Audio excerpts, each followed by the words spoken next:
or two.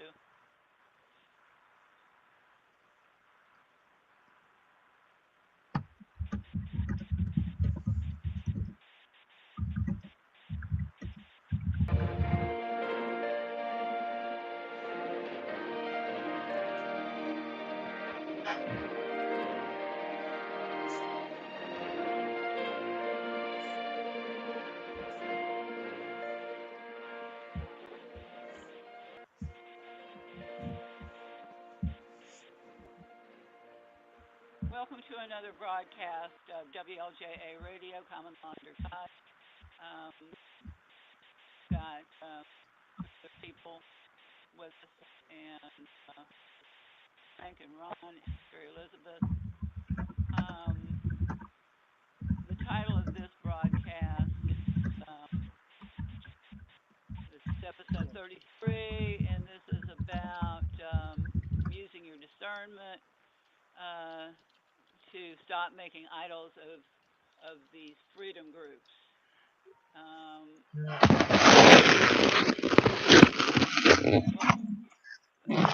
Maybe people ought to mute their mics, and unless they're getting ready to talk. Okay, just a quick prayer. Thank you, Heavenly Father, for this opportunity to share our thoughts and our efforts to not be deceived. We don't want to be unequally yoked to groups that are people who are going the wrong direction. Not everyone has this opportunity to share as widely as we are privileged to do. And we'll keep in mind that our only salvation comes not from anything that we're doing necessarily, but from you, Heavenly Father, through our Savior Jesus Christ. Amen. Okay, I wanted to get into a couple of the big mistakes that I think that we make, and to keep in mind before using our discernment to decide who we're going to get to help us. Maybe we shouldn't have anybody help us, including me, but I'm always happy to help. But I think as you learn more, each one of us learns more, that's going to become easier. Whatever you do, don't pay attention to anybody, including me, if it doesn't make sense to you. So one of the things that, and try and figure out what are you trying to accomplish with whatever your process is. Mainly, we've been focused on this broadcast on how to not, how to limit the suffering we undergo when we're brought into or enticed into or invited into these dens of iniquity they call themselves courts, although they don't even meet their own definition of being courts. There are other ways that we have embedded ourselves into this system, and in the last, I don't know, about broadcasts 28, 27 through about 32, we dealt with other ways that we have enslaved ourselves to the system outside of the corporate legal system. But I think I'm able to be most helpful with regard to the legal system and to how to not be involved in it and to have still a method of resolving disputes with our fellow man, and everything is a dispute with our fellow man. Wanted to bring up first off, and I bring this up because in none of the groups that I have looked at, none of the individuals that I have run across, and there are dozens that I personally have investigated, nobody wants to talk about Genesis 1:26, and that's the part where we were given dominion over God's creation. We've been we've been given all sorts of gifts on this beautiful planet, or once beautiful planet, and but we're supposed to take care of it and take care of our disputes. We're supposed to try and get along with one another. That's my reading on it anyway, and that's one of the first directives, was to get along with one another. And part of that is to know who you are and know who your fellow man is, and who exactly is your fellow man. Not everybody is. The story of the Good Samaritan is Jesus' explanation of how not everybody's your neighbor. And we're not using the term neighbor in the sense of somebody who lives next to you. But we will presume, at least for purposes of implementing Jesus's Matthew 18:15 through 17 process, we will assume that anyone we have a dispute with is our neighbor, is our brother and sister in Christ, until we have reason to believe the opposite. And then Matthew 18, verse 17 lets us know that once that has happened, we are entitled to treat them as we would the heathen. And we haven't talked too much about that, but for me, treating them as we would the heathen certainly means that we would be entitled to use Old Testament law. We would be entitled even to use the Code of Hammurabi.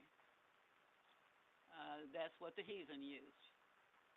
So, anyway, let's not be voluntarily hooking ourselves up with idolaters and non-believers. In 2 Corinthians 6:14, it talks about how difficult you make life for yourself if you're unequally yoked. That doesn't necessarily have to just mean in a marriage.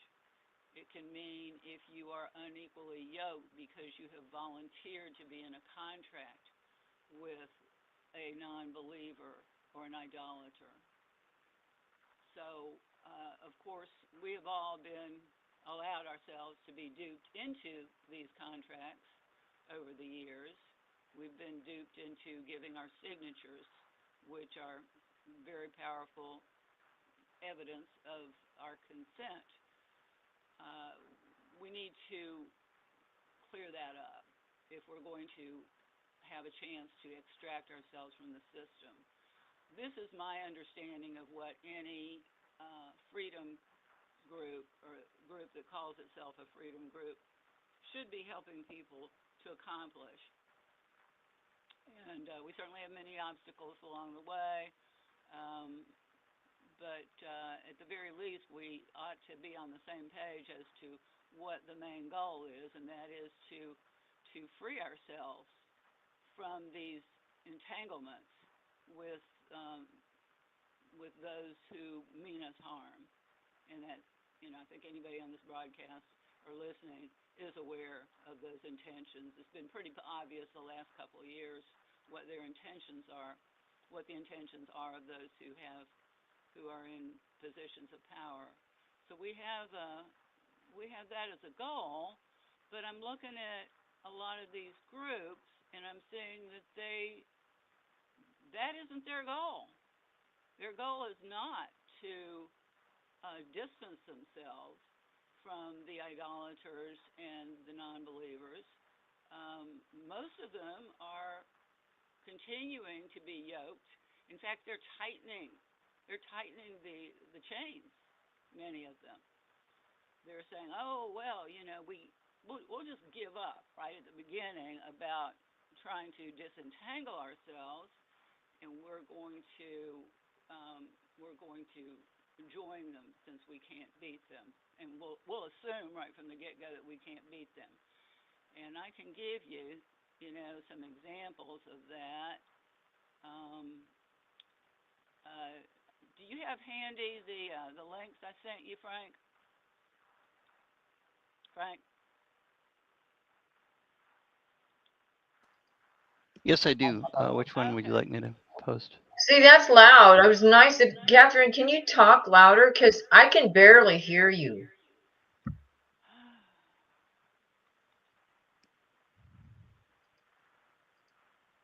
Is this any better? Is anybody having trouble hearing me besides Sherry? Yes. Ron, can you hear me okay? Frank, is that Your yes? volume is low, and I've turned your microphone up as far as I can, but maybe you could talk closer to it. Talk closer. Is this better? Way better. Okay. All right. I can hear Uh, Catherine fine, but I have earphones, so okay. That that's. might help others. Um, I mean, that's why I threw that out there. I thought future reference, if you have some headphones, that helps a lot. okay. I'm having no trouble hearing any of you all, but without headphones. I have anyway speakers over in the corner there, and a combination mic and my Yeah, but your volume dropped down again. yeah, Your I vol- dropped my voice. I don't know. It might be your on your end, Sherry. I don't know. I'm doing the I best have I can. Carmen I don't want Hardin to speakers. shout, Right, just so that one person I can know hear me. that. Yeah. Right, right. But I've got really good speakers on my computer, so I don't know what to do about it. Okay, we've had this problem since day one, and we're doing the best we can. I think when these programs are aired, I think they can be heard pretty well. Maybe, maybe not. I don't know. Um, anyway,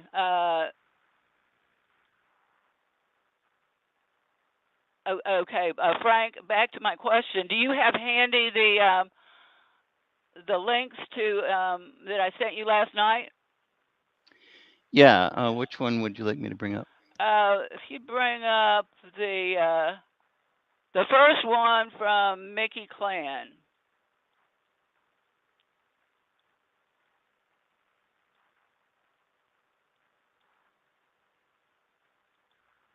and I think that's it shows the homepage, the first item on the homepage.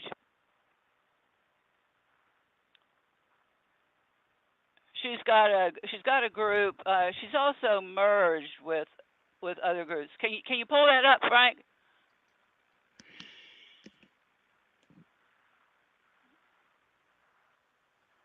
Yeah, let me share it with the group.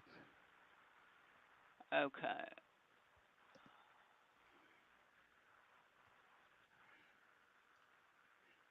It's the other side of midnight.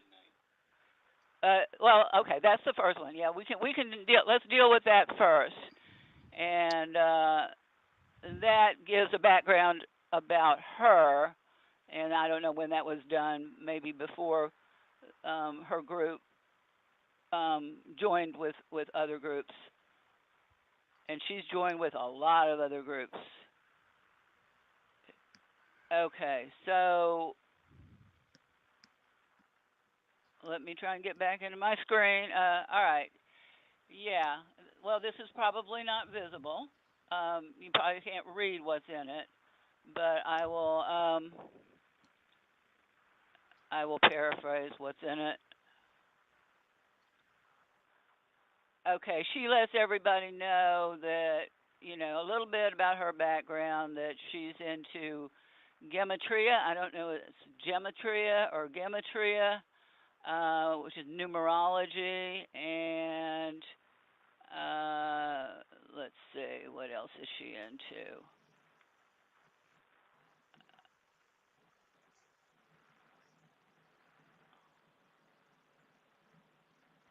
Okay, like everybody, she's also into restoring the republic, whatever that was. Did we ever have a republic? Okay, but okay, she's also into well, the three G's: God, geometry, and gematria, which I think is also, the reason for the G um, in the um, Freemasonry organization.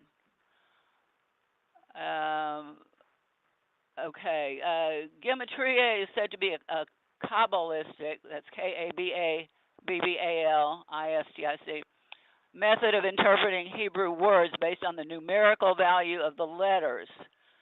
This sounds somewhat like some of the work that Russell J. Gould did.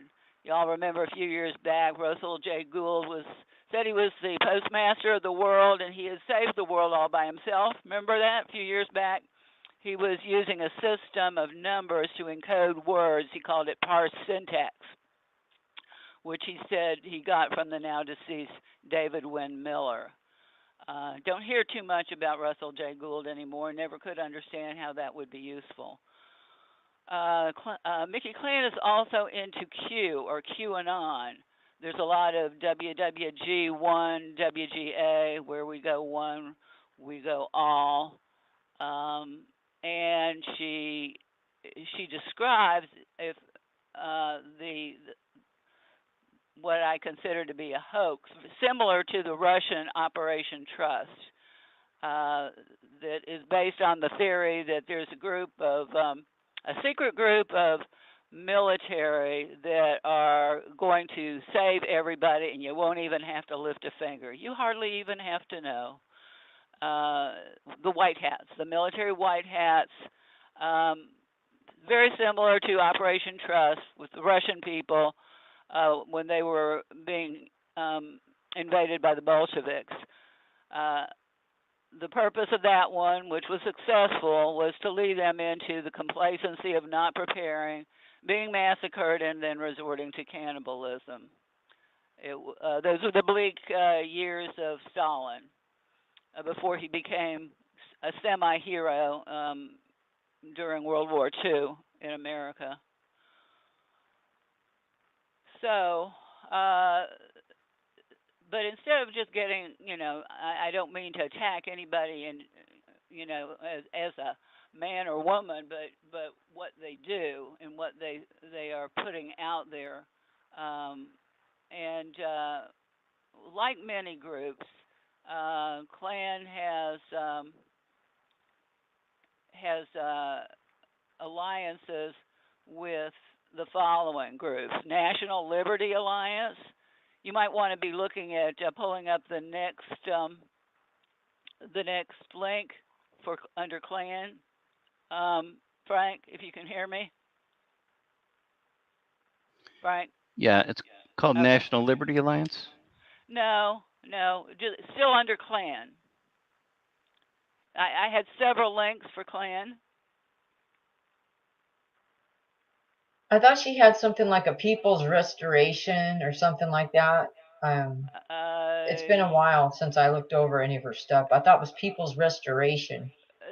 I'm sure that's in it. There's a lot of buzzwords in her stuff. I can pull up the email I sent you if you can't find it, Frank.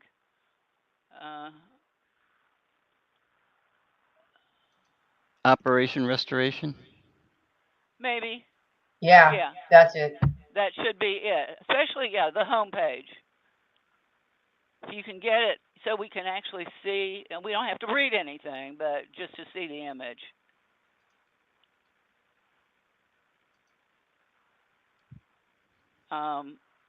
While he's looking for that.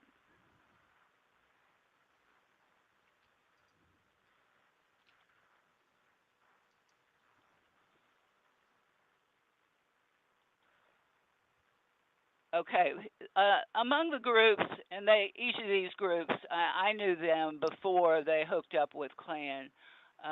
National Liberty Alliance is one. National Liberty Alliance does basically nothing but file into the cabal fake tribunals that they call courts.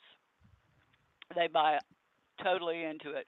The leader of that group is a man named John Darash, Darachash.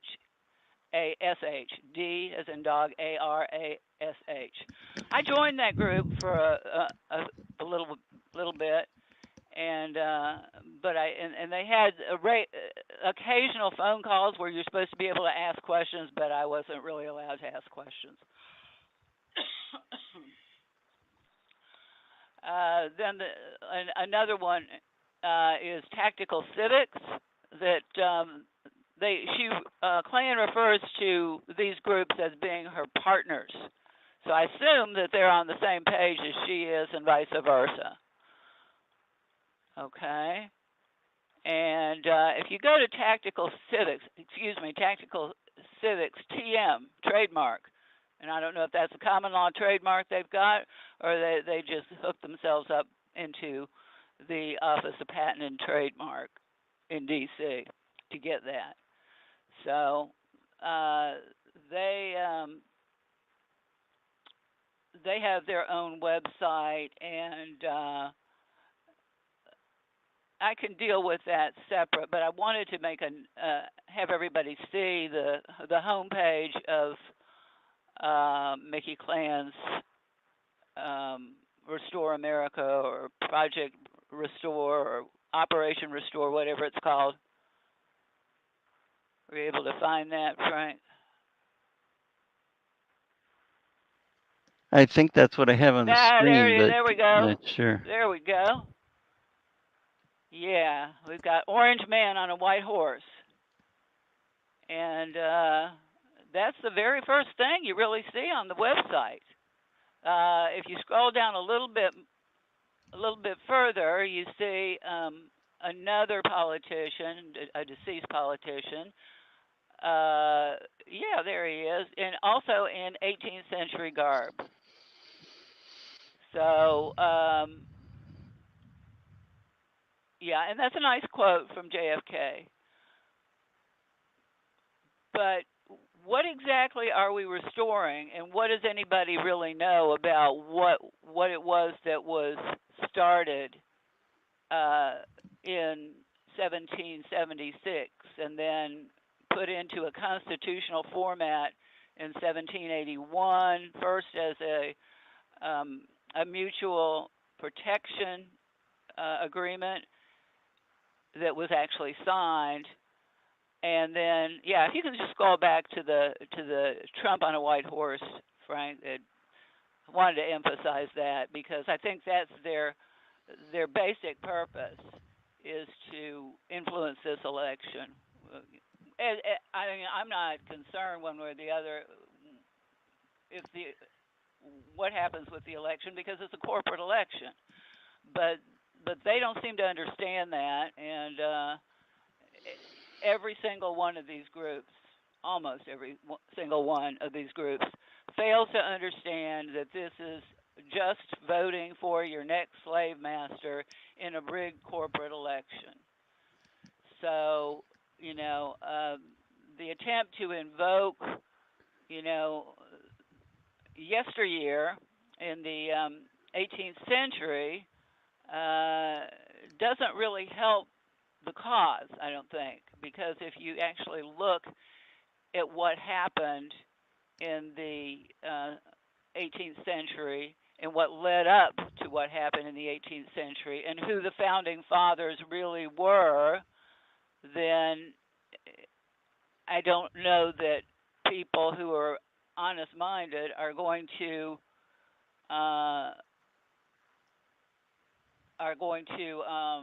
want to restore that. The 18th century was a time of the emergence of the Illuminati, Adam Weishaupt, in the middle of the 18th century, and that kind of thinking, which is top-down thinking, we're special and we're going to rule over people, found its way into supposedly revolutionary acts. The French Revolution, the American Revolution, within 20 years of each other, if not less. Yes, Sherry makes a point, and all these groups ask for donations every single time. And yeah, isn't that Ron comments apparently Orange Man is death because is that referring to the symbolism of Revelation? Is that what you're referring to, Ron?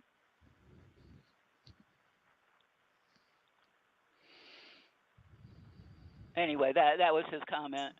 Hey, Uh, hey, Catherine. That's where I was going with that. Yeah, he's on a pale horse. Yeah, I beheld a pale horse, and his rider was death, and all huh. of hell followed him. That's the Yeah, first I thing I totally thought miss. of when I saw that picture. And he's Yeah, wearing a red coat.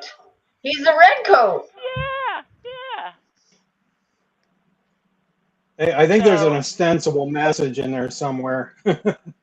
yeah, because remember, even though we're being led in one direction, their symbols are sort of in a hidden form telling us the truth. So that makes sense. Yeah, riding a pale horse and in a red coat, which of course, according to the Treaty of Paris, 1781 or whenever that was, so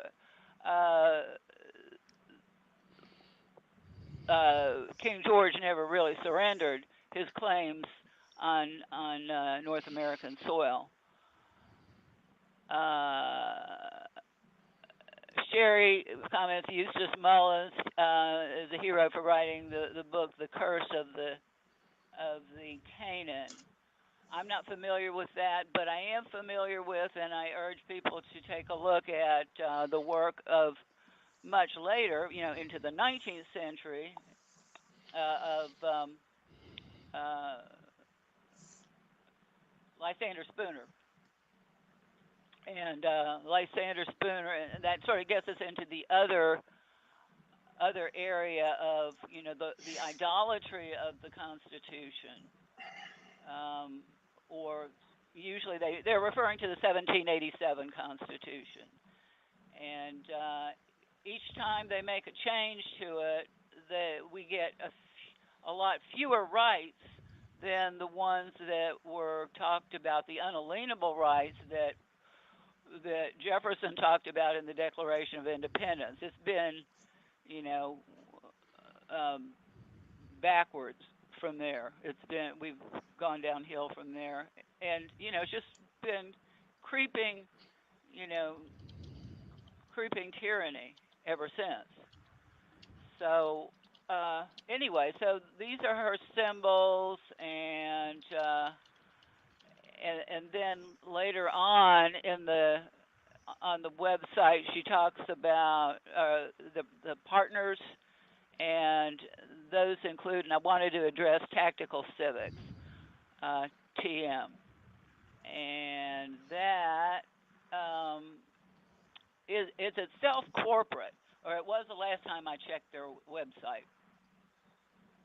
So first of all, I know a lot of people know that the so-called courts are corporate. Everything seems to be corporate now. When the agency that sends its agents out to grab your kids or grab your land, they say they represent a corporation, and therefore they won't tell you that right off the bat, but if you look them up on Dun and Bradstreet, you can see that's what they are. Why is that important? Well, that's important because what's the purpose of a corporation? The purpose of a corporation is to generate revenue, not anything else. And it's to generate revenue, and if they have to hurt anybody in the process of generating revenue, they claim immunity.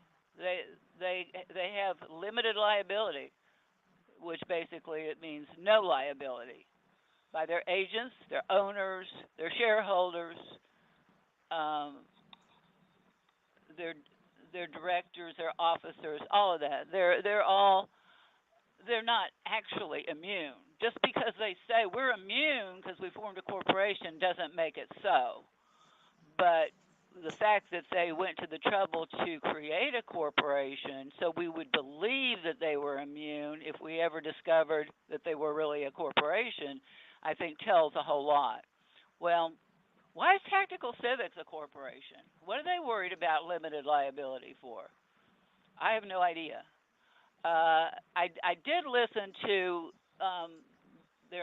this isn't their main guy. Their main guy is a man named David Zuniga, Z-U-N-I-G-A. That's Z-U-N-I-G-A. And he's been on Alex Jones and talking about freedom and restoring the republic when there's no evidence we really ever had a republic. But a better spoken spokesperson for Tactical Civics is a guy named Jeff Calhoun. And he made 3 points in a little presentation I saw. It's all over Tactical Civics, and even I think the David Zuniga interview, David Zuniga didn't even want to start speaking until Jeff Calhoun had already said what he had to say. So it's a little 12-minute presentation, and it starts out really good.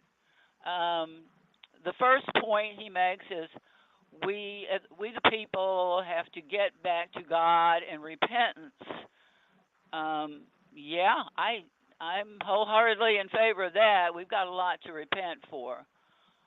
Not that a lot has not been done to us, but we have brought a lot of it on ourselves by our idolatry and so forth. And we have a lot of idolatry to repent from. But that's about the substance of what he says about getting back to God. He doesn't talk about God's law, the substantive rules, nothing about the Ten Commandments, nothing about God's warning to the people in 1 Samuel 8, verses 11 through 17.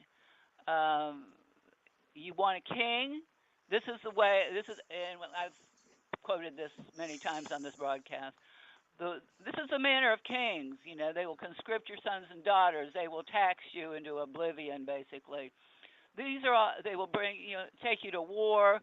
They will basically eat out your substance, and you will regret the day that you ever brought in a king, and you will beg for my help, and in that day I will not hear you. He didn't bring that in. His second point, talking about Jeff Calhoun of Tactical Civics, is he mentions the grand jury, and there's a lot of these groups that love to talk about the grand jury. And the grand jury has a lot of charm to it, and I like it too in many ways. It's quite an ordeal to get one together, and we've been able to get a court together much easier than a grand jury in Ohio. I remind everybody about our website, OCCR2021.com. That's OCCR2021. We have a common law court, but we've not yet established a common law grand jury. And we're going to be dealing with that next time. But he talks about a county grand jury. I don't know what planet he lives on, but we've been working pretty hard at accumulating people who have extracted themselves from the system, who are willing to participate in a court or a grand jury, either one, and we're looking throughout Ohio, the original Ohio Republic. We're not limiting ourselves to any one county, but he seems to think that it's okay to just form a county grand jury, but he doesn't specify that the grand jury would be looking at common law, the law of God, or anything like that. He doesn't say what the grand jury would be looking at. So we don't really know what that's about. But he very definitely does not call it a common law grand jury. Part 3 that he talks about is that's the favorite of everybody in these fake freedom groups. Being represented in D.C. with tons and tons of legislators and voting and legislating and having executive orders. Apparently, the Ten Commandments were just not good enough, not inclusive enough. We got to have more legislation, according to these groups. And according to these groups, we need an executive. God's just not good enough. We have to have an executive. And even after what God told the people in 1 Samuel 8, God apparently just isn't good enough to be the ultimate sovereign authority on planet Earth. So those are the issues I have with most groups, but it's sort of spelled out with tactical civics, which isn't really near as bad as some. And as far as representation, calling your attention back to Genesis 1:26, God did not say that we would have dominion over his creation through our elected representatives. I don't think he said that.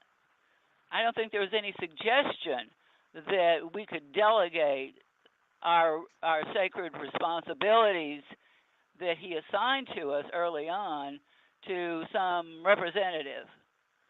But since that day, and at the time of the Founding Fathers, they sure did push the idea of representation. People were very upset that they were being robbed.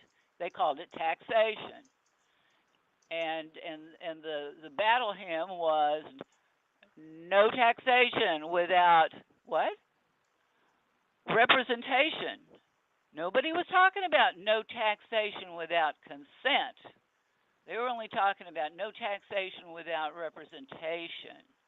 Big difference. Big difference. But people are just led around by the nose into thinking that, if they have representation in the fake corporate tribunals, representation in Congress, representation in the Oval Office, we just can't be trusted, I guess. We're not grown up enough to speak for ourselves, to govern ourselves, even though God delegated it to us right from the beginning.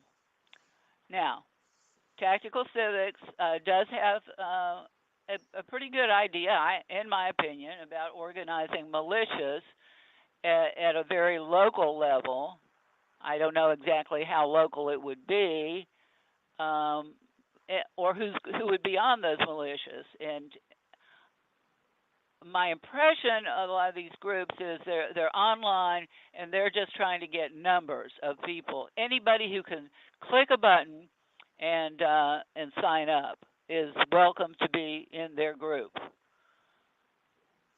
So, what is Tactical Civics' idea of a militia? Well, at least it's not part of the government. They do recognize that the corporate government, but and the term is large enough. It could include neighborhood militias, but they never refer to really who would be organizing the militias, or who would be members of the militias. Would it be agents of the corporate state? They don't really say. They never refer to the members of the militia as actually being people. So if they're not actually people, they could be legal fiction persons. In other words, agents of the corporate state.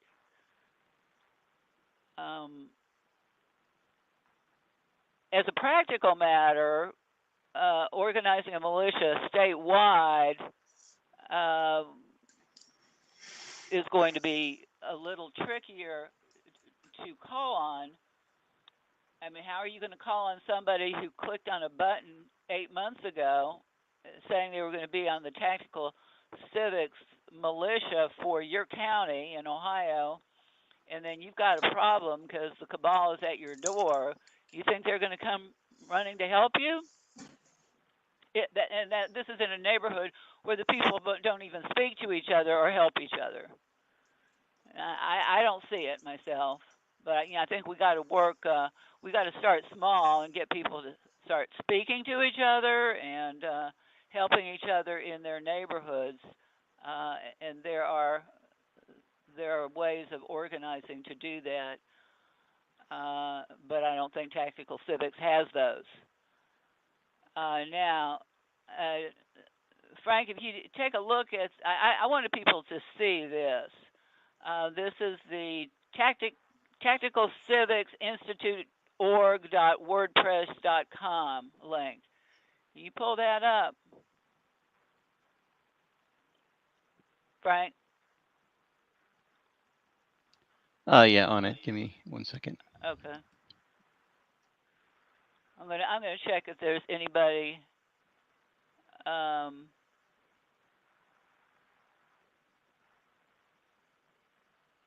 Anybody with a question?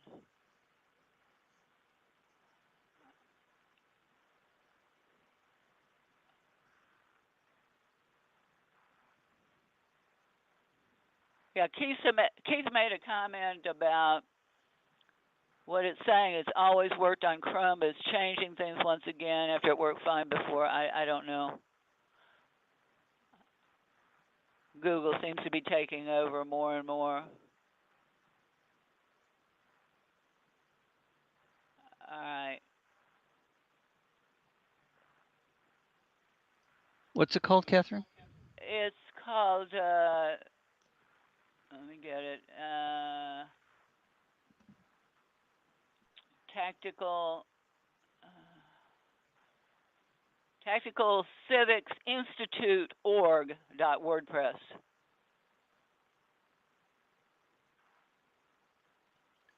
Okay, found it. Okay, this is where they're talking about the elaborate funding requirements that they would have for their grand jury. They need personnel, and they need expensive personnel. I just wanted to show you that. It's hard for me to imagine that people who barely can click on a button, are going to be, in a position to donate enough to pay these salaries that they're talking about.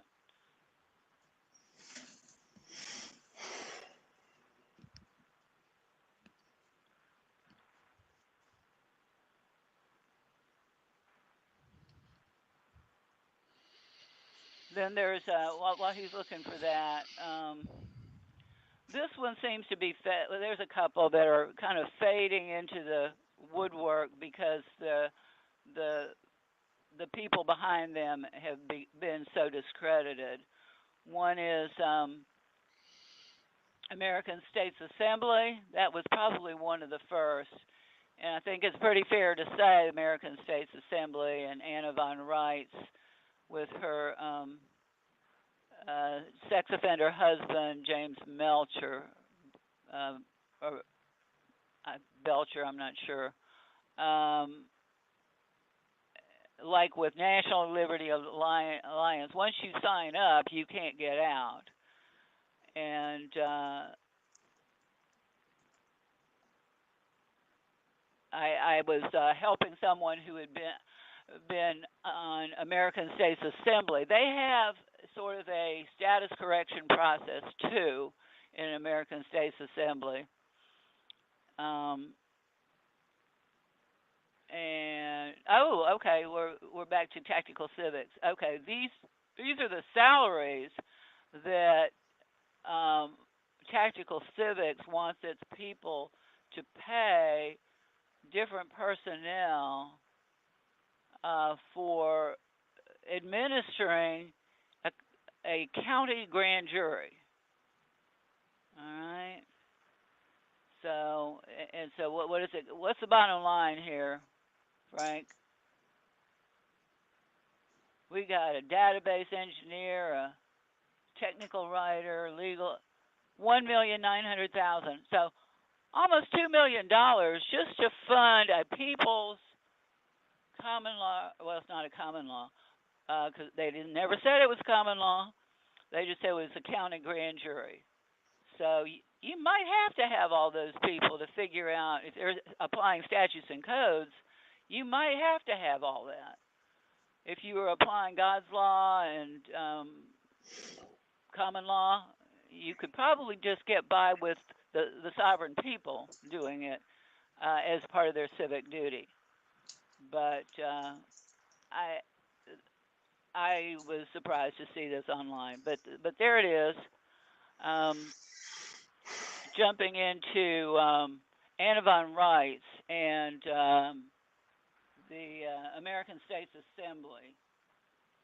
I have sort of a personal interest in Anna from a small town in Alaska who, according to a lot of people, whose opinion I value is CIA. But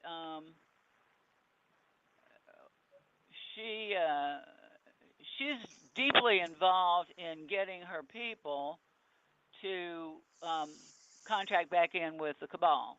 This is what all of these groups have in common. And they have some sort of a federal tax lien in Wisconsin in the amount of over $1 million and close to $1 million various liens in Alaska. She herself has not one but 4 Dun & Bradstreet numbers. Her husband, the sex offender, has 2 Dun & Bradstreet numbers. She worked pretty hard there for a while when we were first organizing Ohio Circuit Court of Record. And, Catherine. Yes. Catherine. So she went ahead and used a friend of mine's name, John. I can't think of his last name now. He died in 2021, in August of 2020, and I didn't know. I didn't find out until 2021. I went up to Spokane, or not Spokane, Wenatchee, and called his wife because I was friends with his wife, and she did my, I had pedicures from time to time with her, and I'd met her and him at one of the meetings that they held at Ellensburg. I only went to 2 of the meetings, and that was it, because of Terry Somm.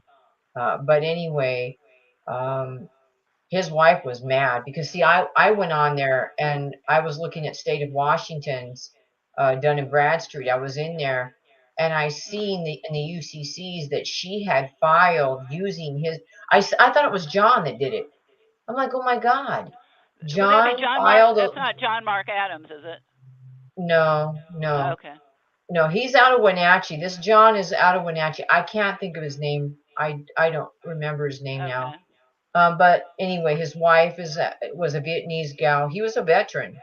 Anyway, so when I told her, she was just really mad about it because, John gave a lot of money to Anna, a lot of money. So she used the dead man's name to file a UCC-1 against State of Washington.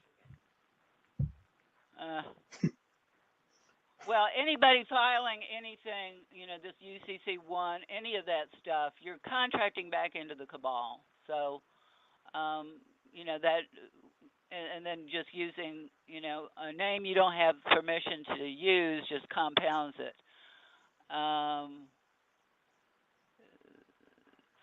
She's got, her process is so complicated.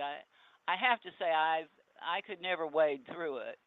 I did have somebody come to me who had filled out a number of her forms but got so confused they decided not to do it anymore. And she's got this database of her people, and we went on there to try and undo what this gal had done.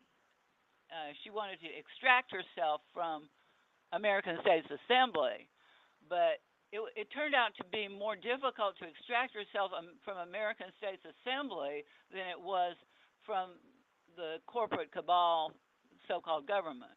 I thought that was interesting. What she got a lot of bad press about was that she was signing as agent for the current Pope and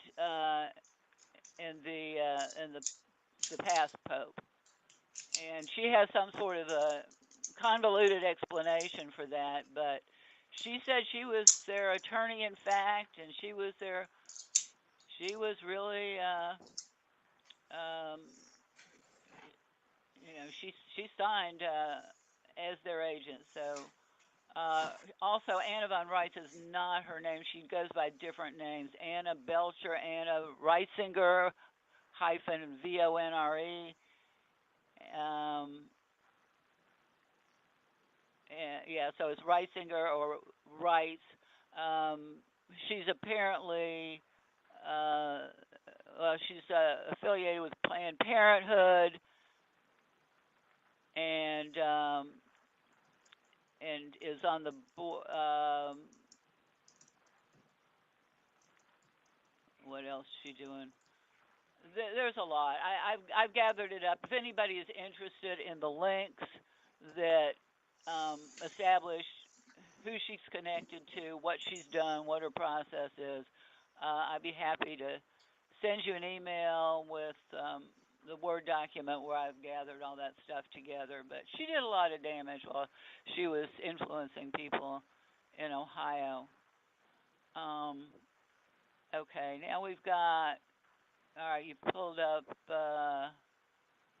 land and soil. Okay, this was supposed to be the Ohio Assembly, and I've never been able to, although Ohio is our state, and I know a lot of people who say they're doing common law in Ohio, but I've never been able to track down who, if anybody, is involved in this Ohio Assembly. So if anybody knows who is, let me know. There was, I ran across a video clip on this Ohio Assembly. This is also part of the Anna von Reitz deal. And I found a video link to a guy that is referred to as Sheriff Andrew, but there's no last name. There's no way of contacting Sheriff Andrew. There's no city in Ohio he's supposed to be from. So I don't know.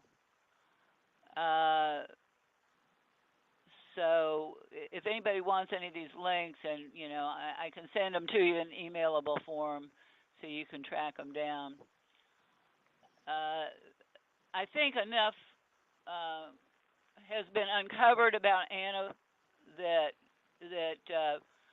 American States Assembly is doing business using mostly other people's names.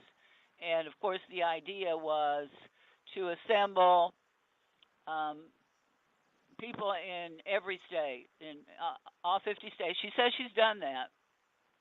But again, the purpose is to reconstruct this government that was originally created by the Freemason founding fathers.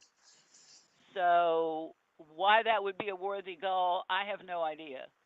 But that does seem to be what everybody's doing. They want to look just like the cabal, just like the ones that are oppressing us. And instead of simplifying the form to a form that God told us to use. So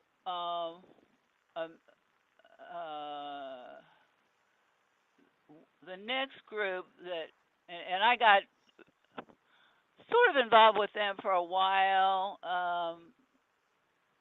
called Oregon State Jural Assembly, Ron Vrooman's group out of Oregon.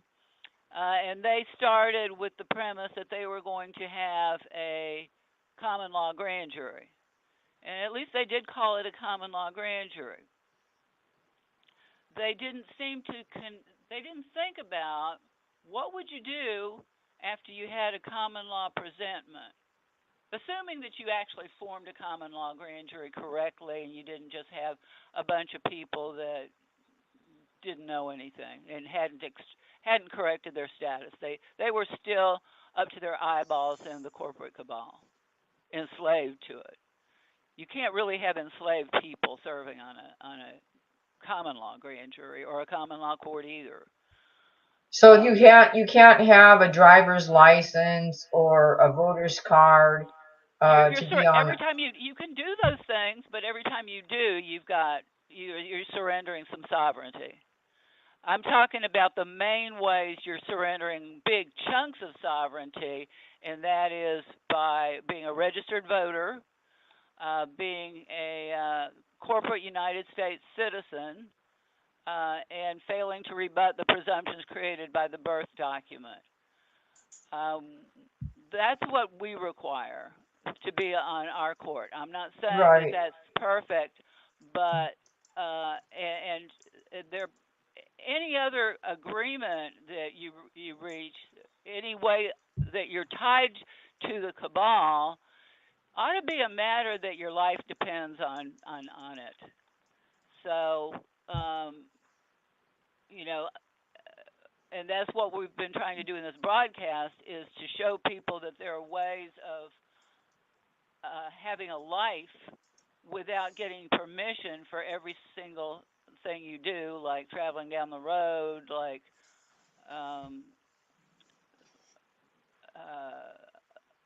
getting married, all the things that people are now just, it's second nature that you have to get permission from one of these corporate businesses that's masquerading as government. Yeah, I canceled my voter's registration, like I thought I mentioned that when we talked privately. Yeah, that's good. In 2019, yeah, and I canceled my driver's license as well. Okay, all right. I've received documents. They have told me from the Department of Homeland Security they know I'm not a U.S. citizen, so they know that I'm foreign to them. Well, so it's important that you sign your name, disavowing any connection to the all capital name as it applies to voter registration, being a corporate United States citizen.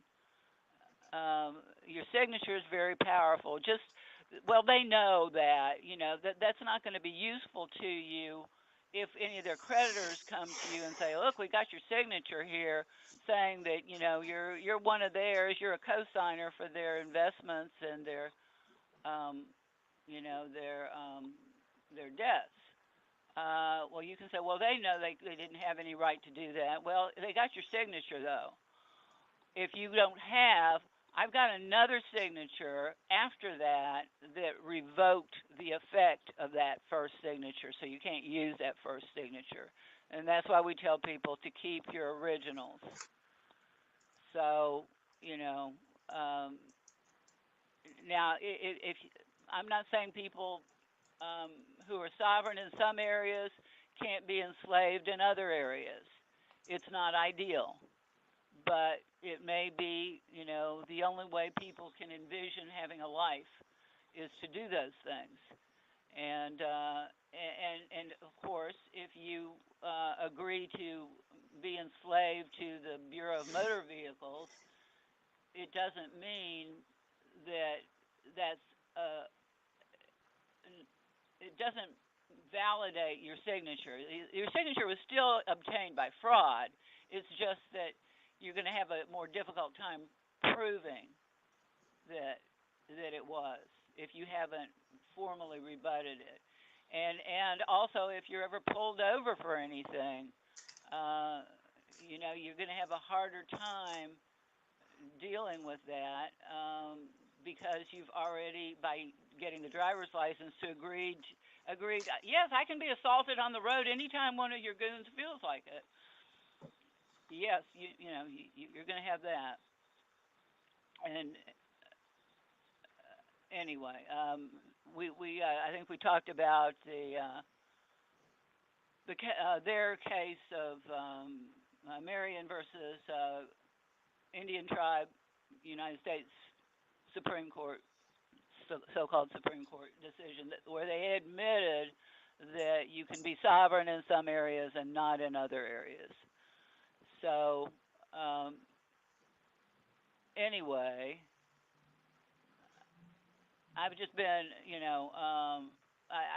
let me get through, and I know you have, some concerns about the Oregon State General Assembly.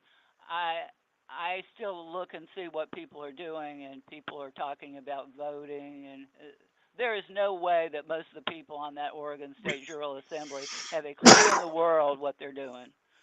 And if they were to sit on a General Assembly, they certainly wouldn't be administering common law because they don't have a clue. They really don't.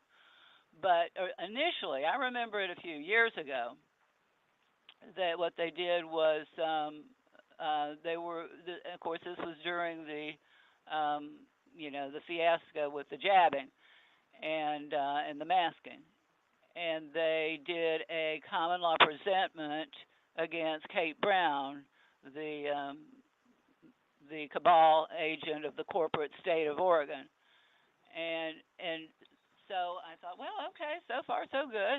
It's not the way we would do it, but they got a common law presentment, and if you get a common law presentment against somebody who's also acting as a cabal agent, they may very well say, well, I've got my Fifth Amendment rights to have a grand jury presentment.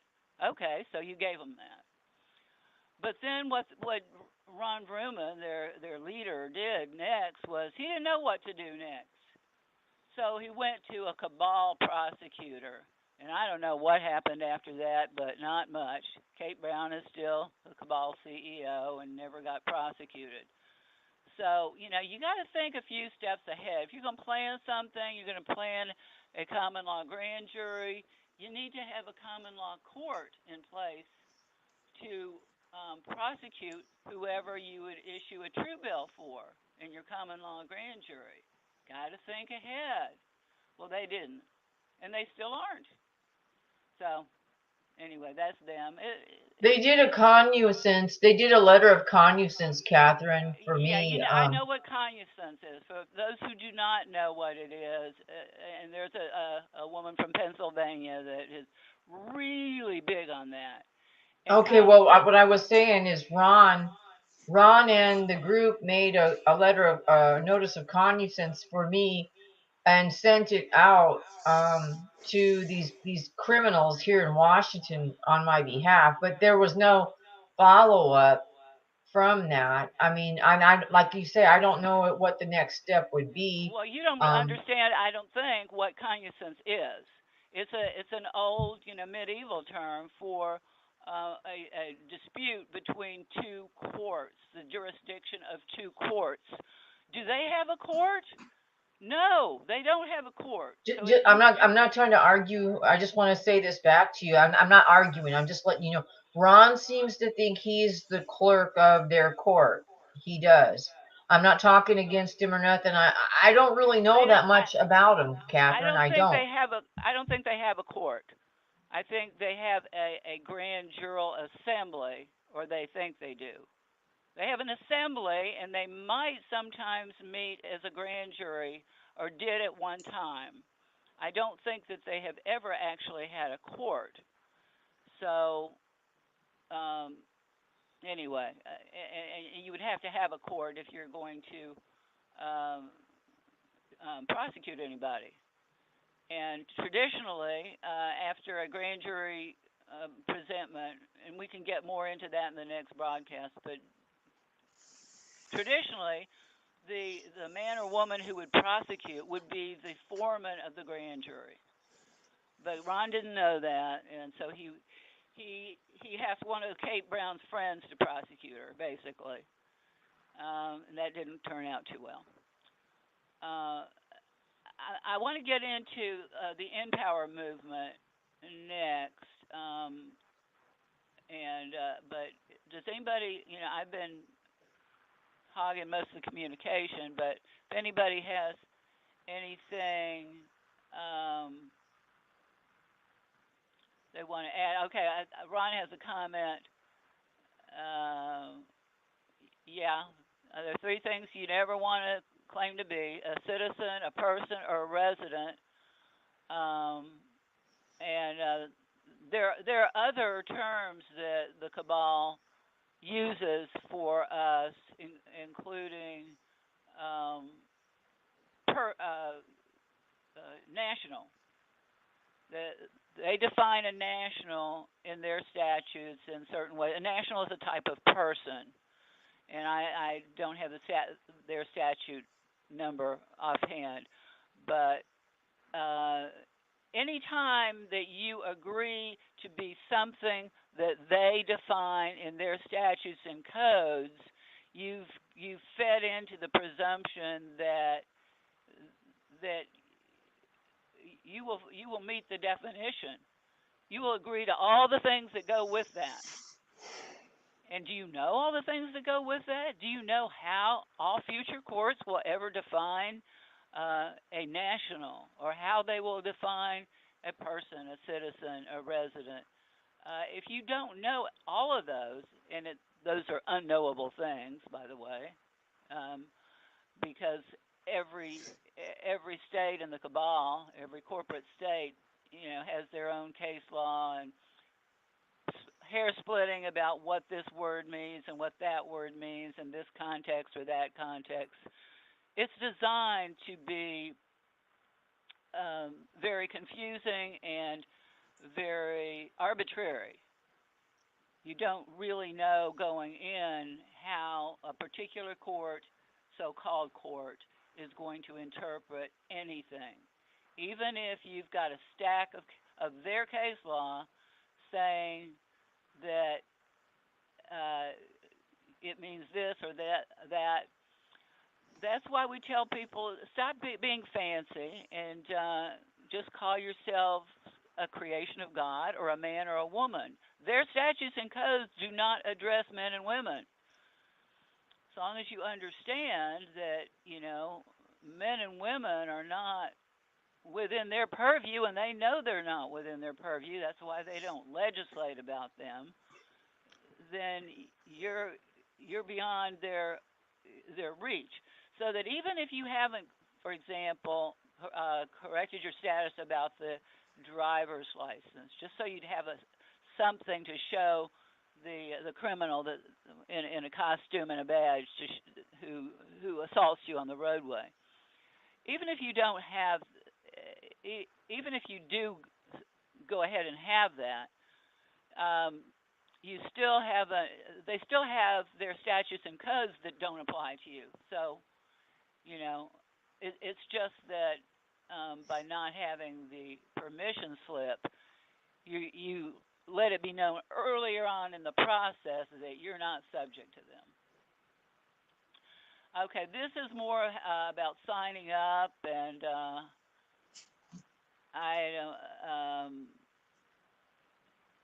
friend that signed up was going to be on the call, but I don't think he was able to.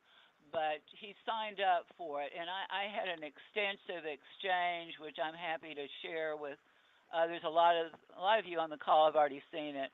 I had an extensive exchange with with a spokeswoman for the Empower movement. I liked them really at the beginning. I liked the 3 notice process. This was at a time I didn't know about Matthew 18:15 through 17. So they had that going on, and they had there was something about it that made me think this could actually work. But they kind of lost me with the lex mercatoria, or law merchant. And I want to again emphasize, yes, their 3-notice process is pretty good, and I have used a lot of their 3-notice process. I have changed some things, that I have added some language that is protective of the person who gives the notice that they didn't have. But what bothers me is, and I'll just try and cut to the chase on this, about and yes, they're one of the few groups that actually refer to the Holy Bible, and they mention Scripture at appropriate times, even. However, they, in the important ways that they are doing their process, they fit every single dispute that they have, or that their people that they're advocating for. Every single dispute, they boil it down to a merchant dispute. Not every dispute is a dispute between merchants. If it were, if I were a merchant and I have a dispute with you and you're a merchant, we're still people. And I would still not want to use the lex mercatoria, which is from the old Roman civil law, whether you call it that, or law merchant, or uniform commercial code. I think most of the corporate entities calling themselves countries on the planet are using some version of the uniform commercial code, but it's not really that uniform. Even within the United States, there's different versions of it in different states. But it's corporate code. It's for use between corporations. So why would we use it for living people? I don't think we would. That makes me uncomfortable.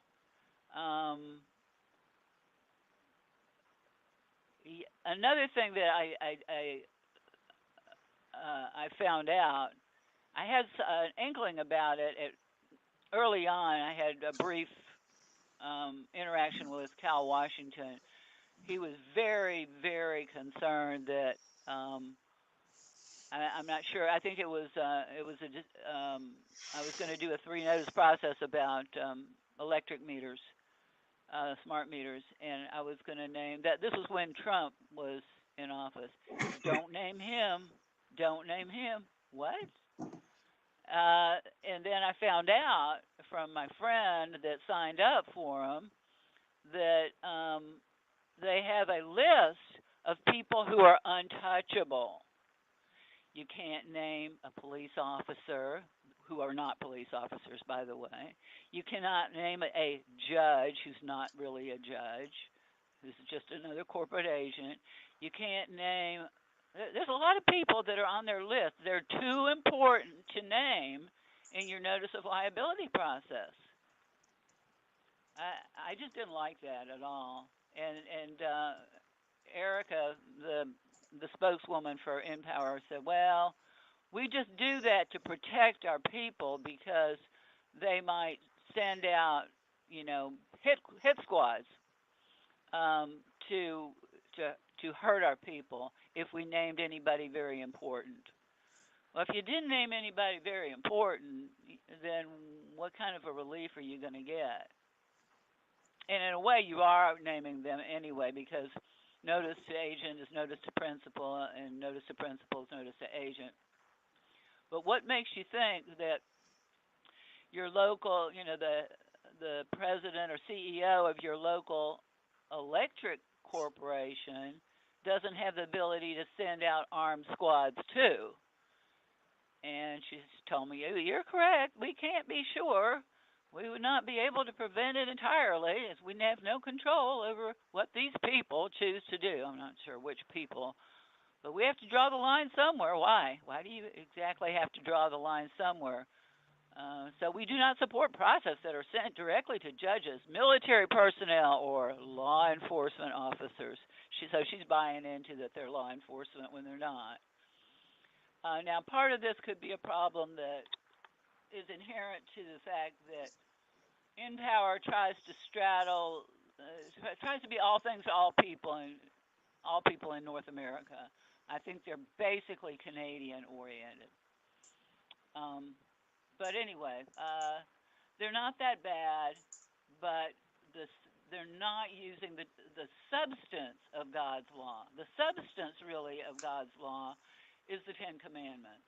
And in a lot of there's some specific stuff from the Old Testament that can also be applied. And so anyway, we Catherine, since you're talking about Canada right now, I'm not trying to divert from what your agenda is to talk, but I just thought I'd let everybody know, and I sent it to you in Skype. There's a town up in Canada now. It just came out within the last couple of days. You're required to have one of those scanner codes in order to leave their municipality. If you don't have one of those QR codes, you can't leave the city. So much for the right to travel. They haven't been as specific in Canada in their corporate cabal case law as in what we call America about the right to travel. So the abuses in Canada are I think significantly worse than in the lower 48 in Canada, in Alaska and Hawaii. Yeah, I asked her to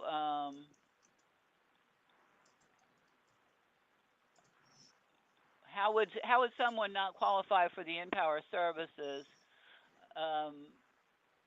other than by not paying for them? And of course, like all these groups, donations are required. And anyway, she gives a few examples, and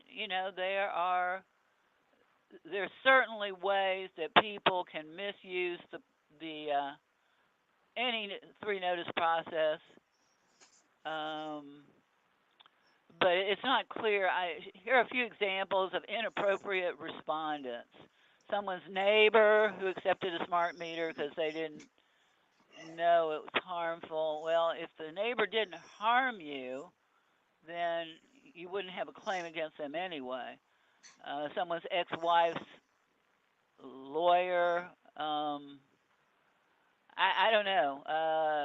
It depends on the situation. Depends on what these people did. So anyway, I let her know that we were going to cover InPower as well as others. They have they're tied to a filmmaker by the name of Josh Del Sol, and what really is the concern that's been drawn to my attention since the beginning is that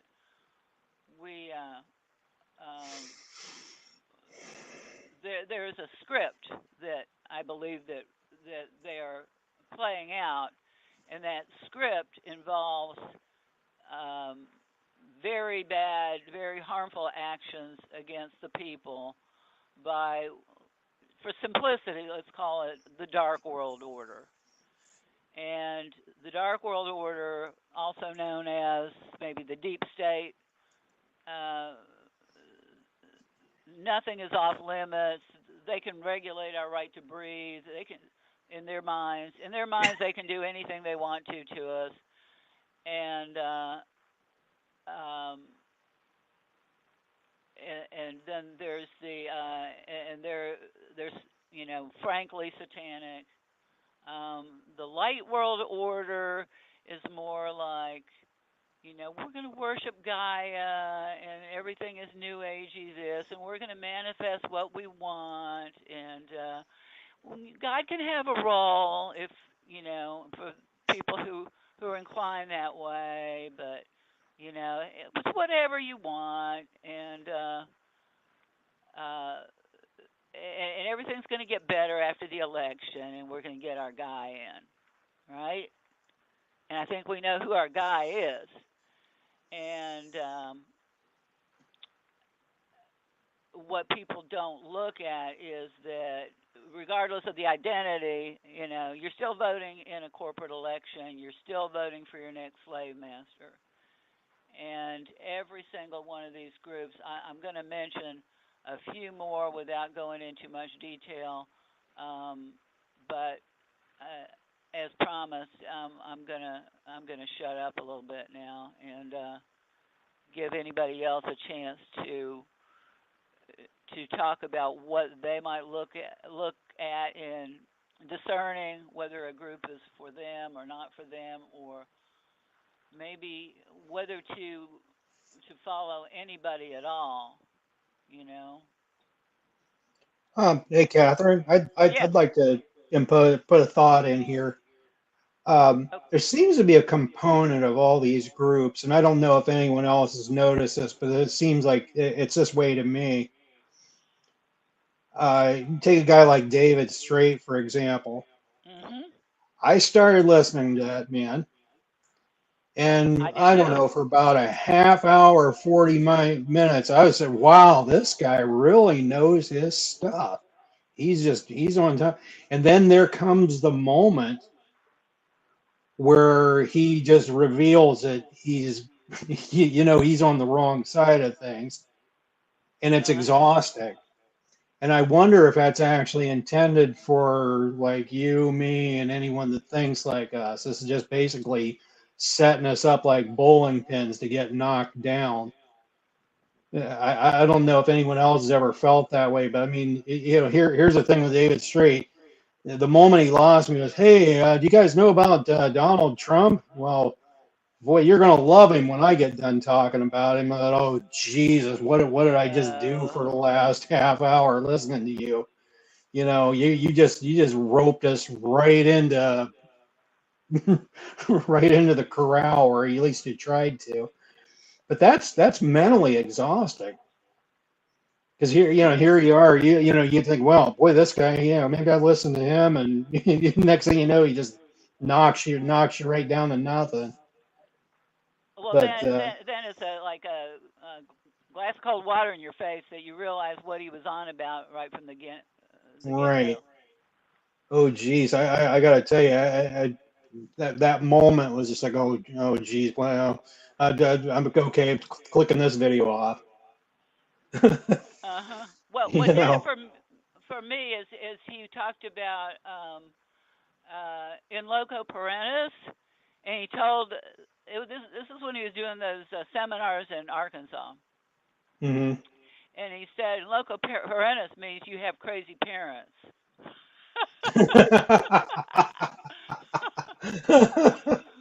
With a straight face. Yeah. oh geez, yeah. Yeah. No, there's just, it seems like all of them have some moment where you wake up and oh geez, okay, why did I listen to him? So Right. now you approach everyone like that. Yeah. It's almost, well, and I don't know, maybe that's such a bad thing, but I don't know. I almost think that these people, th- there's some psychological element to this, you know, Well, or they want to restore your faith and they say, well, you know what, maybe we'll get the right guy in the president's seat and everything will go back to normal. And I think they're trying to feed that part of us, which and I gave assume up that on we don't now. remember that it was never normal or whatever Right. Well, normal I'm is. in that camp. I know it was never normal. Right. you know. Yeah, Keith hit the nail. Yeah, everything they do is some kind of psychological tactic, or they bombard you with so much information that you can't process it all. And I think that's part of what a lot of these law gurus are doing with the complexity of their processes. Right.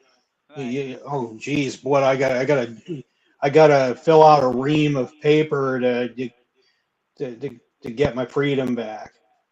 You know, um, Yeah. I think you and I have a mutual friend on Facebook. Rocco Vengeance. He talked about the paper truck gurus. The ream of paper folks. Where you're mailing out mailing out a ream of paper to everybody to try to get your point across. And Right. Keith is about that too. Oh, Sherry Elizabeth, but the 1099 crowd. Oh yeah. Yeah. Those are a work of art all their own. The 1099 OIC people. Hey, all you gotta do is fill out the right tax paperwork, and then everything's fine. Um, yeah, Or you're going to get access to, you're going to start to get, you're going to be able, like the biggest joke I heard today was, well, I'm going to do a 1099B and and somehow get the credit on that, and then I'm going to take out a loan, and I'm like, what? What? That doesn't even make sense. I well, mean, the thing is, you have people that know better, and it's like they get this little glimmer of hope, and then next thing you know, they're biting on the there's a hook in that bait, and they just seem to forget that. like Chris Hauser started it, and then those other two people, uh, Drew and his wife, they were going to start being the trustees and and you're going to make them trustees, and they could help get you credit through the treasury. And oh my, it was just, I just stood back. I'm like, no. God was like, no, you don't need to do that. You Why would just you ever stay with want what you have. Why would you ever want the black robe goon to be a trustee of anything pertaining to you anyway? You know? And a lot of people I get can't hear stupid. you. I can't hear you at all. Not at all? Catherine was saying, why would you want to be the black robe goofball to be your trustee anyway? Which I agree Right. with Well, they're that not even 100%. judges. Yeah, they're not even judges. Oh, this Chris Hauser, he's some guy that did a bunch of bad things. I guess he did some paperwork bad and ended up going to prison. I mean, I don't even know the whole story. I just came in on a lot of it, and I'm just standing back. Like I said, the only one that I think I learned anything really from would be Romley Stewart, the guy that has the Justinian Deception channel on YouTube that talked about the dog Latin and exposed all that. I mean, I believe he's got the hand of God on him. They could have killed him because of what they wanted to hush him up because of him learning and sharing about the dog Latin. And I talked with that about you to you privately, Catherine, a little bit. I I'm for clarity of communication, and I don't buy into their terms. The person, citizen, whatever means what they say it means. But if they're using those terms in a certain way, then I don't want to use those terms. I could use those as a sovereign. I could use those terms and define those terms the way I want them to be defined. Whenever you do a notice, you ought to have a definition section at the beginning so it's perfectly clear. When I use this word, I'm using it, these are the definitions I'm going to use. Well, something I think Catherine's touching on right here, you run into the law gurus that tell you that when you go into, first of all, if you're crazy enough to go into their courts, you You're have to already done. talk. Yeah, you're already. You have to talk to them a certain way, phrase everything in a question. That's mentally exhausting. The last time I went to court, I just spoke very plainly to that magistrate. I asked them a very straightforward question that they were unable. I like asking them questions that they can't answer. Like, hey, I got a question. You said this is court ordered. Is there a man or woman here named Court? Yeah, can you introduce me to them, and maybe you can tell me where they gained authority over me? This Mhm. whoever this is named Court. And that magistrate just sat there and looked at me like a deer in the headlights. But how long ago was that, Ron? Oh, we talked about that, Catherine. That's been about I thought we seven did. years ago. That's been, Gotcha. yeah, that's been, If you because did, here's the thing. I'm not crazy enough to go in their courts anymore. I'm done with yeah, that. yeah. If you tried that today, they would lock you up. Yeah. But yeah, I'm not going into any of those courts for any reason. I don't care if the sheriff's deputy rolls up with a piece of paper and hands it to me. I'm not. I won't ever set foot in any of their courts anymore. That's just asking to get. You're in a room. You're in a building full of armed goons. They practically already have you behind bars. Right. you know. So, Yeah. well, here's the thing, Sherry. I think you're pointing out anything that they hand you, if it has that all upper caps name on it, is invalid anyway. It's not for That you. Right. It's you can point, well, I'll take out my red Sharpie. Well, here's the thing. We're never going to get to the part where they are clear if it's me or not, because if that paperwork isn't naming me, I'm not going to volunteer that. you know, this is the corporate avatar you're looking for. It's not me. Right. It's like after I got arrested on May 8th last year, I went in to the I'm gonna just say the piece of shit county of Franklin, right? Okay, I went in there to the clerk's office with that cat Espinda, who's hanging all over Mickey Clan right now and trying to get people to feel sorry for her. But anyway, um, so she started talking to her, and I was standing there listening, and then I said, we're here to see the return of service. We want a copy of the return of service. And because how did it all go anyway? um she says, are you Sherry Elizabeth Becker? I go, I'm not the name. And she looked down. She knew I was onto her when I said that. And she goes, I have an open bench warrant. I go, how is that possible? I was arrested last week. But of course, then Kat and me, we just walked off, and we left. We turned the papers in. We took the papers she gave us, and then we left. And then, see, Kat was going to leave me there. She knew when she took those papers back that they were going to try to rearrest me. I didn't know that. And so, because I went down to the county commissioner's office and went to get a claim form against them for what they did.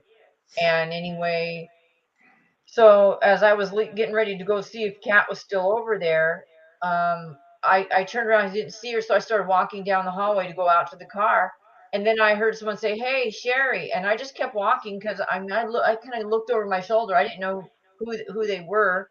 I just kept walking and went out through the front door, and then the guard shack, they like started saying, "Ma'am, ma'am, hey," and one of them opened up the door and shouted at me, "Where did you just come from right now?" And I said, "The county commissioner's office."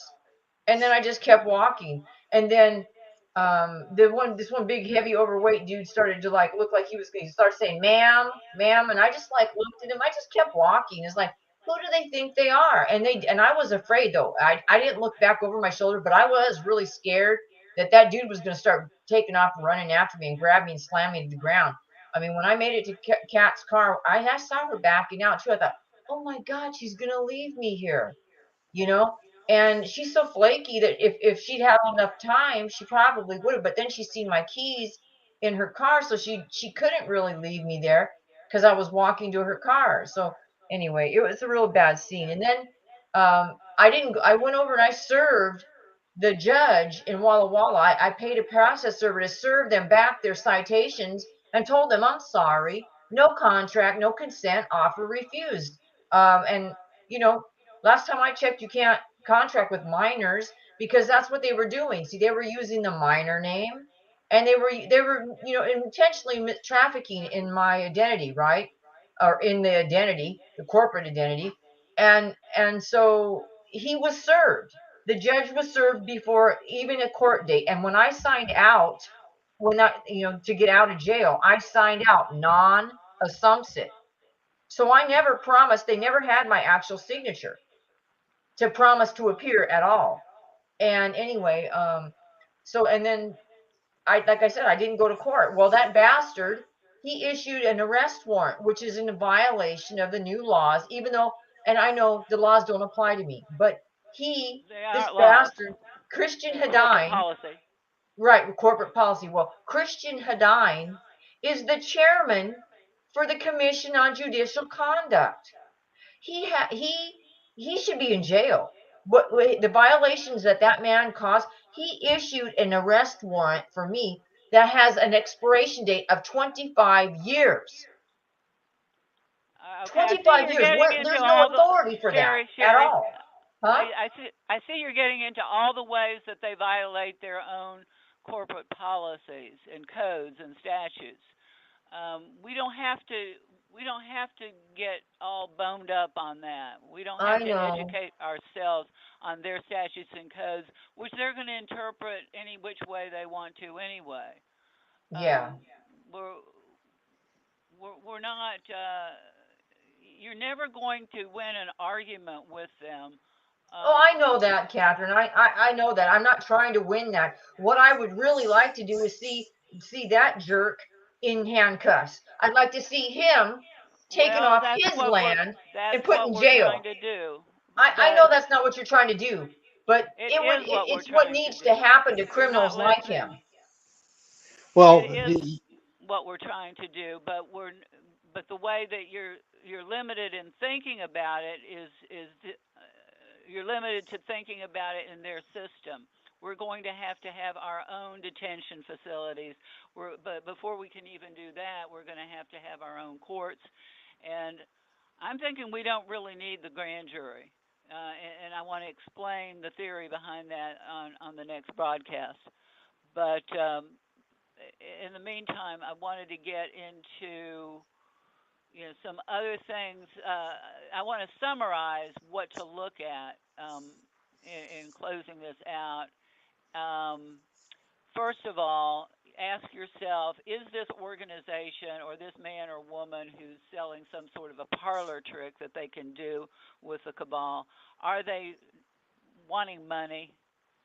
And if they're wanting money for information or for a document, I've never seen that ever be legitimate. Maybe it is, but I've never seen it. The next thing that to ask yourself is, are they fixated on the cabal's constitution? They usually don't even seem to know that there's been several versions of that, including the first one, which isn't that bad. That was just the mutual protection constitution that the states entered into. But the one that's pretty much in use now, that's when they really started going to town, grabbing powers. And people seem to think they get rights from the Constitution, and a lot of these groups foster that belief. They talk about constitutional rights. You don't have constitutional rights. There's rights that they talk about in the Constitution. We don't know what they mean by it. We already had those rights anyway, or something like those rights, from God. We didn't need the First Amendment, for example. When you're talking about Chris Hallett and his partner in E-Clause, they were using a perversion of the one part of the First Amendment, not seeming to understand our rights to justice go far Catherine, please beyond. speak closer into the mic. Our rights go way beyond the Constitution, and we're going to have to look at. I lost my train of thought. The Constitution doesn't give us anything. It lists certain rights, and in part, it basically has sabotaged our right to free speech. A lot of people still don't understand that the right to free speech includes the right to lie. It includes the right to false speech. It includes the right to false, malicious speech, even. Nothing stops us. If we didn't have those rights, freedom would mean nothing at all. We didn't need a First Amendment to tell us we had the right to open our mouths. The other thing to look at in connection with what these groups' basic assumptions are is that we're supposed to restore America. What are we restoring? Most people don't really understand their own history. They don't understand what it ever was. They don't understand what got destroyed. If there ever was anything, any true republic, what got destroyed in 1861 with the Civil War, where the people in the states were told, you can't secede, you can't decide that you don't want to live under our rule. And a republic is government by consent. Civil War established that no, we're going to call it a republic, but your consent is irrelevant because it's what we want that is important, and we will kill you if you don't consent. That's what the Civil War established. So, you know, I don't want to restore that system. Then look at a group and see whether it leads people right back into the fake corporate tribunals by contracting with them. By going into their tribunals, you're contracting back in with them, filling out their forms, filing their forms. All of that is contracting back in with them. Fourth point, these groups tend to be enamored with the idea of making a top-down prototype and then having everybody else, everywhere else, copy it and pay them to do so. We're going to have a one-size-fits-all plan, and everybody's going to do it just like we say. And that's everybody, the whole country. Instead of recognizing that some people, some groups are going to want to do things a certain way, and other groups are going to want to do it in another way. Either way you slice it, the people are admittedly the sovereigns, and it's up to them to decide what the law is in a given situation. Fifth point, these groups rarely, if ever, talk about repentance, God, the Jesus 3 notice process, or stopping the greed or the idolatry, but mention them only briefly to establish their own appearance of legitimacy to Christians. Sixth point, you'll often see these groups forming structures displaying their intent to be like what they claim to be criticizing. In other words, you're going to see them forming corporations, like Tactical Civics does, or they're going to claim, well, we're forming a court, or we're forming a public grand jury or whatever, but we're going to form it under the auspices of a private membership association because we heard that term bandied about once, and we're going to use it. You have no business being a private membership associations that are common law can be very useful for certain purposes. If you're going to be a public group, they're not appropriate. Klan uses the private membership association. And it should always be a private membership association. A private membership association is supposed to be between or among free people. The reason, I mean, you wouldn't have to use that to have an association of people. You wouldn't have to call it anything. But one of the advantages of a PMA is that it's, as the name says, it's private. So if it's private, and the cabal recognizes that they don't have the right to your membership list. They recognize that in one of their cases from NAACP, I think, versus Alabama. I only got a few more. They never talk about our duty to accept dominion over the planet, or our little section of it in Genesis 1:26. I have never, ever, ever, ever, ever seen any of these groups talk about that. The next point, ask yourself, are they talking about not having a king or a legislature over us, as we were warned about in 1 Samuel 8? No. They like legislators. They like legislatures. They like representative government. They like kings, and they like presidents, and they like elections, and they like politics and voting. They're all, just about all of these are about that. And then the final one, the big one, is there's always a lot of the guru's ego mixed in with this top management style. I've seen one court I helped create, and they're really having a hard time because everybody's got their ego in it. Am I going to be the sheriff or just the undersheriff? Am I going to be the this or the that? Am I going to have this title or that title? And they get so caught up in these titles and whether they're going to get paid and who they're going to be able to boss, they forget what they're doing this for, what they're supposedly doing it for. So, yeah, jump in, anybody.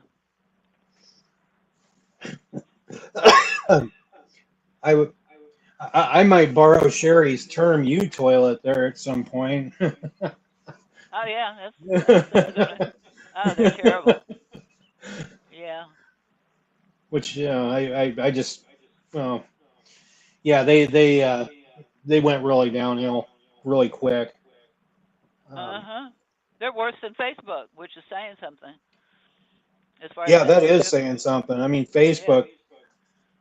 Earlier today, I got a warning from Facebook before I posted something that they, that could get me banned for 30 days. I'm like, well, let somebody complain. Yeah. It's like they're preemptively trying to get you to not post things now. They've gone way off the deep end. I actually can see it for a time where I'm not on Facebook anymore because they're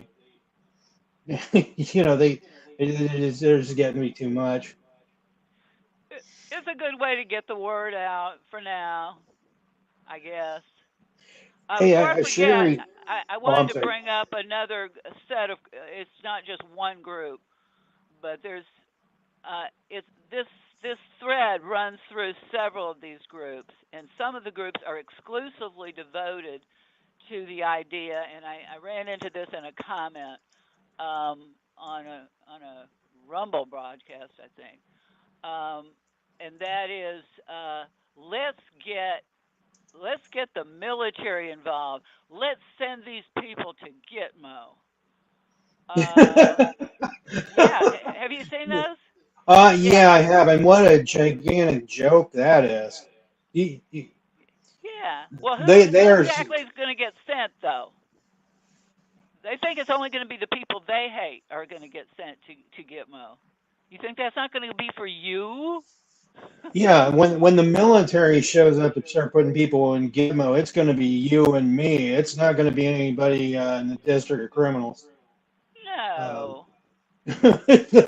They're coming for us, not them. I mean, and someone keeps bringing it up that it's the military's job to round these people up. Well, yeah, that'd be if their system actually worked as they claimed it did. There maybe there's some truth to that, but they're not going to do it.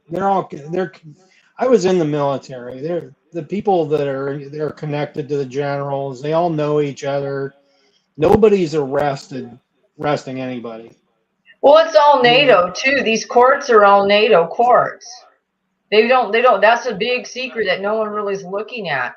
They've all got their cage codes. It's all international. It's And all that's the corporate biggest too. thing. Huh? It's all corporate too. Right, Military's right. corporate. But NATO is okay. Juxtaposition. This guy now I don't know. This guy seems to have a lot of information. He's on BitChute. Juxtaposition stories. He's an older guy. He's got like 2 other channels on BitChute. He knows the down and dirty on a lot of this stuff about NATO. And I mean, I don't know where he gets his information at, but yeah, he's a friend of Sabrina Wallace's. So they I just it kind of makes sense to me, and that's where I mean it ties in with what you're saying, what I've learned from you so far, Catherine, and yeah, I'm done with the courts. I've been done with the courts for a long time. I beat them, that a long time ago, and then you and I agreed on when we were talking privately. I probably I wouldn't get that victory today because they've changed too much. They've really went off the deep end. So you ain't Even gonna when get you that. get a victory, it's not really a victory. When you get a victory, it sends a message to your friends that, oh look, if you beat your head against that concrete wall and pay attorneys and do this and do that and file this and file that, and you do it year in, year out, you can win too. Right, You I can see what win you're saying. litigation sweepstakes. Yeah. Well, the thing for me was that I didn't have an attorney. I had the Holy Spirit. Regardless, whether you do Yeah, it yeah, yourself or with an attorney. yeah. But It God still actually is the one vindicates that the beat his system. butt. God's the one that put those guys down. It wasn't even me. He just told me what to type up one night, and then I went in there into the court and I just read this document into the record. I just stood there. It's okay. Well, I got this to read for the record, and I just started reading. I read the whole little. It was like 4 pages, and let me tell you, the judge looked like he'd been out to sea too long. And I said, well, what's your position? And he goes, well, my position is I'm going to file it. And then it said court's in recess. So, and then 2 days later, the prosecutor called me up and said they were going to dismiss the case. It was a felony against me. So, and all it I have was, seen that work, but well, it yeah, wouldn't work today, it probably. wouldn't. But the thing is, still the same thing. It was judicial corruption. That was what I was trying to expose. But anyway. It goes beyond judicial corruption. The system is designed to be corrupt, to draw corrupt people who are not bothered by harming others because they've got limited liability and they have no morality. I wanted to mention, one woman by name who's contacted me a time or two and is on Facebook pushing the military agenda. Her name is Sue Bogatz, Bogatz, I think. I'm not familiar with her. Are you? I'm not actually. That's the first time I I've never heard heard of her either. Okay. I think she's married to a military guy, or still is, and there was some. They have their own issues with the military, but she can only think in terms of, well, first of all, they're both enslaved to the military, so they're stuck with the military code of it's a uniform code of military justice. That's what military. they That's what call it's it. called. Right, Yeah, right. I was And in the it's just Army for 3 years. and it's again, it's just corporate policy, but with fewer apparent rights than what you have in the fake corporate tribunals. So it's just even worse. You don't get much in the way of due process. What I was trying to mention too, what was alarming to me is a woman that commented that, well, if you do this, you do that, you're not entitled to due process anymore. What? And who decides that the due process part is to determine guilt? And if we can just look at somebody and decide if they're guilty or not, and if they're guilty, they don't deserve due process, we're no better than what we think they are. Catherine, I want to point something out to you too. I had probably been in the military about a month in basic training, And one of the first things we were told was that under the Uniform Code of Military Justice, you are subject to what they call double jeopardy. Okay, now let's say I go downtown and I get a DUI or something, disorderly conduct. What we were told is the military will let them run you over the cheese grater first, and then when they're done with you, then the military gets a hold of you and runs you over their cheese grater. So that made me, after I heard that, I thought, wow, boy, I want to get my 3 years in and get out as fast as I can, because they were giving I that don't. as an example of how there was double that you wouldn't be twice put in jeopardy. No, that's what I'm saying. They have their own policy where Right. you'll get it twice. Everything that happens to you. The civilian police department does their thing with you, and then the MPs have their time with you too. I mean, it's crazy. Well, they do that in the fake corporate tribunals anyway. You know, if the jury, their so-called jury, can't reach a verdict, they declare a mistrial, and then they do it all over again. But they don't call it double jeopardy, a violation of double jeopardy. They just don't call it that. So they can try you a million times if you've got a hung jury each of those times. Seems to me that if they can't prove you guilty beyond reasonable doubt to 12 people unanimously, you know, they failed. You're done. But of course, not. That's assuming that they had any kind of a system at all that was lawful, which they don't. But well, I know we've gone way longer than we ever usually do. But any final thoughts on how to discern who you're going to listen to and who you're not? I have a thought I'd share with you, Catherine. This is something you and I think, experienced here not too long ago, talking about Facebook again. Yeah. We have a mutual friend, Ken Scott. I know you know who he is. And right now, Ken is pushing the undischarged bankruptcy thing. I mean, he's been doing that for the last couple of days, and that seems to be Ken's nature. Ken latches onto something, and then he just runs with it. It's like he catches the football and runs clear out of the stadium with it.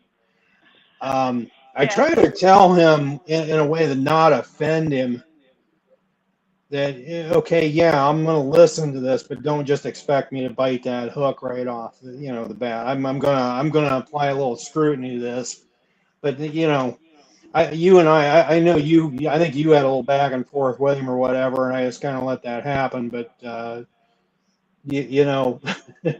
but one thing I want to do, I actually do want to give him a chance to speak, because I want to know what his intentions are.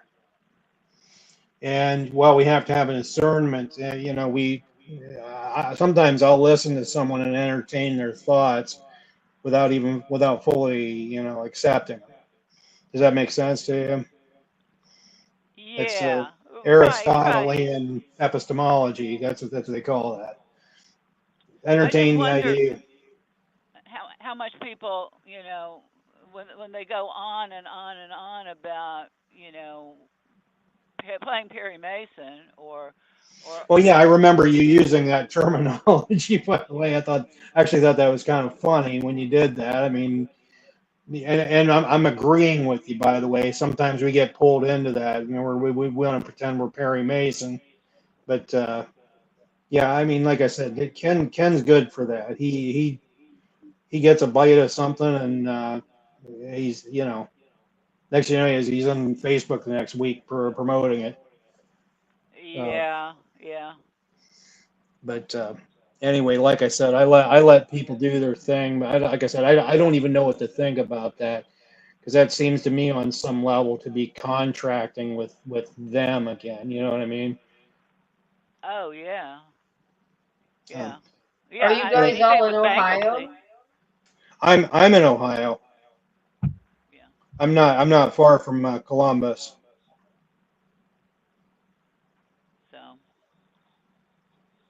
But yeah, this boy, I tell you, this state is about as corrupt as anybody that's from here. Yeah, I'd be preaching to the choir, but this is about the most corrupt state you can live in. Of course, I don't know. Maybe there's other places that are Yeah, more so. Washington's right up there with you. Okay. I should say state of Washington. State of Washington. Washington is doesn't even have a government, but state of Washington's hijacked everything. Oh, and to some level, they've all hijacked everything. This is, hey, this is all piracy. Remember, they've they've looted out the cargo hold.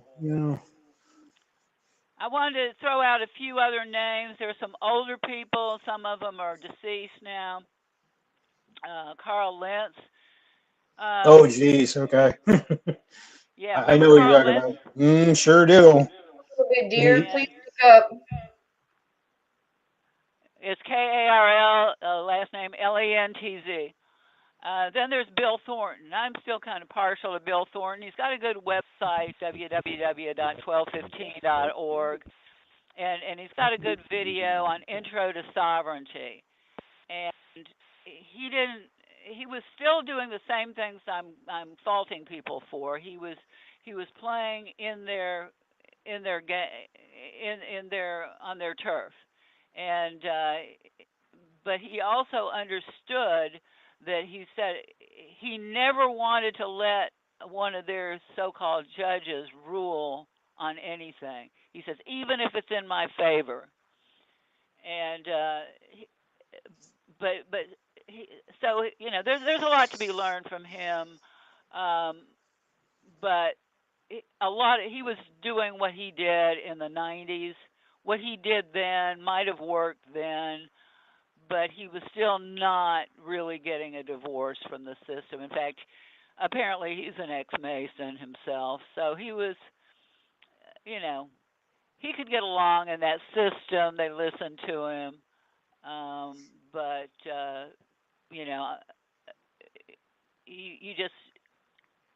you have to understand the battlefield is changing constantly. So. But as long as you understand that you didn't create their fake system. A lot of people want to tell you that you did. You didn't. And they didn't create you.